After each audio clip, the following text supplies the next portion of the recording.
वैश्वीकरण, जिसे ग्लोबलाइजेशन भी कहते हैं, वैश्वीकरण के दौर में हिंदी के विविध रूपों का विस्तृत अध्ययन। भूमिका। हिंदी, जो भारत की राजभाषा है, समय के साथ विकसित होती रही है। 20वीं और 21वीं शताब्दी में वैश्वीकरण के प्रभाव से हिंदी भाषा के नए रूप सामने आए हैं। ये बदलाव हिंदी के प्रयोग, संरचना और लोकप्रियता को विभिन्न तरीकों से प्रभावित कर रहे हैं। डिजिटल क्रांति, व्यापार, शिक्षा और अंतर्राष्ट्रीय संपर्क के कारण हिंदी का विस्तार तो हुआ, लेकिन इसकी पारंपरिक संरचना को भी कई चुनौतियों का सामना करना पड़ रहा है। हिंदी के विविध रूप। हिंदी अब केवल एक भाषा नहीं रही, बल्कि यह कई अलग अलग रूपों में विकसित हो गई हैं, जिनका उपयोग विभिन्न क्षेत्रों में किया जाता है।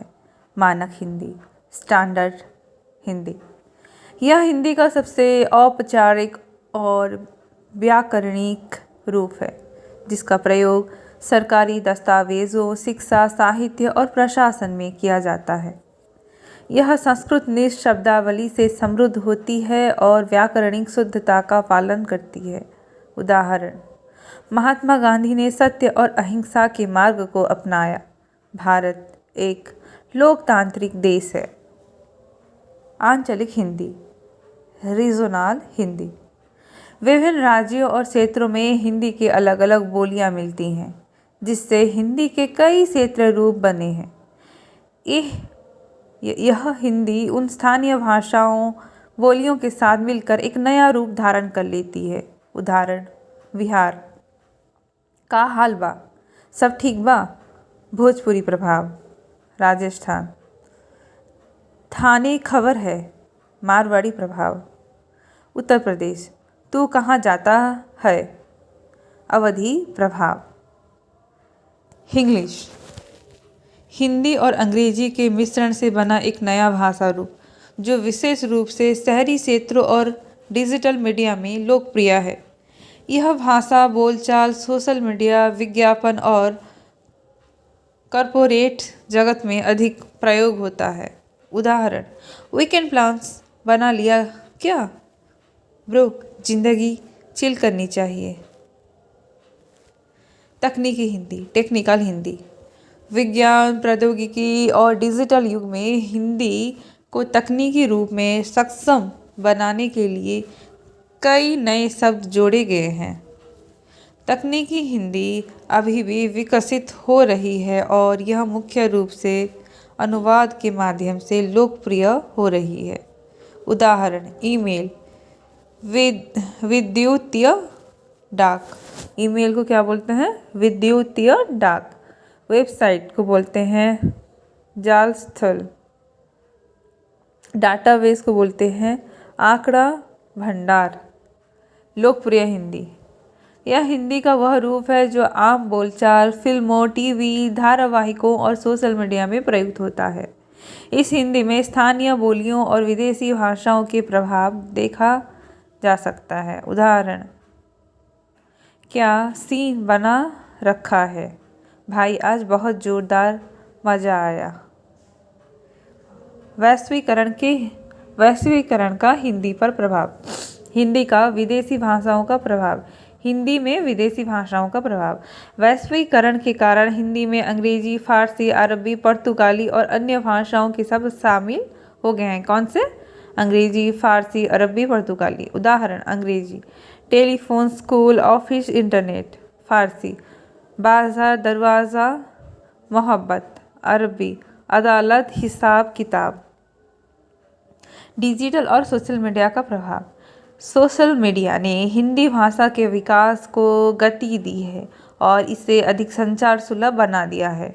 हिंदी में अब नए ट्रेंडिंग शब्द, मीम कल्चर और शॉर्टकट भाषाएं देखने को मिलती है, मतलब छोटे वाक्यों वाले शब्द देखने को मिलता है। उदाहरण: ये कौन लोग हैं जो वायरल होने के लिए कुछ भी कर रहे हैं भाई, ये तो ओपी निकला। माने इसका अर्थ क्या है? Over powered. O से ओवर, P से अर्थ पावर्ड। हिंदी का अंतर्राष्ट्रीय स्तर पर विस्तार। प्रवासी भारतीयों और हिंदी सिनेमा के कारण हिंदी अब वैश्विक स्तर पर पहचानी जाने लगी है। कई विदेशी विश्वविद्यालयों में हिंदी पढ़ाई जाती है और हिंदी में अंतर्राष्ट्रीय साहित्य भी लिखा जा रहा है। उदाहरण अमेरिका, इंग्लैंड, कनाडा और ऑस्ट्रेलिया में हिंदी पाठ्यक्रम उपलब्ध हैं। हिंदी के प्रयोग में लचीलापन। हिंदी अब अधिक सरल, प्रभावी और व्यवहारिक बन रही है। लोग शुद्ध हिंदी की बजाय मिश्रित हिंदी का अधिक प्रयोग कर रहे हैं। आप कैसे हैं? कैसे हो?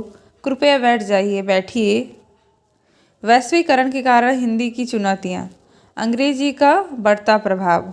कई क्षेत्रों में अंग्रेजी का उपयोग बढ़ने के कारण हिंदी बोलने और लिखने की प्रवृत्ति कम हो रही है। विशेष रूप से उच्च शिक्षा और कॉरपोरेट जगत में अंग्रेजी का वर्चस्व बना हुआ है। हिंदी की पारंपरिक संरचना में बदलाव।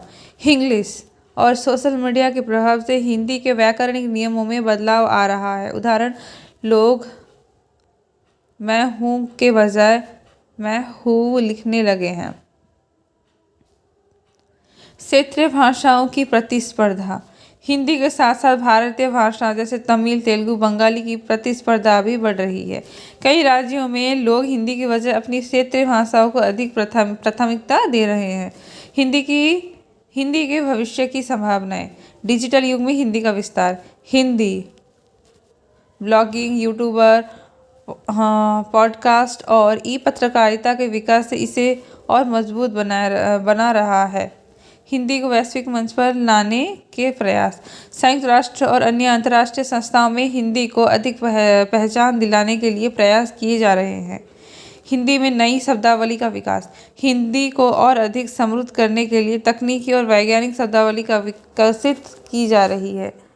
निष्कर्ष। वैश्वीकरण के कारण हिंदी के विभिन्न रूप विकसित हुए हैं, जैसे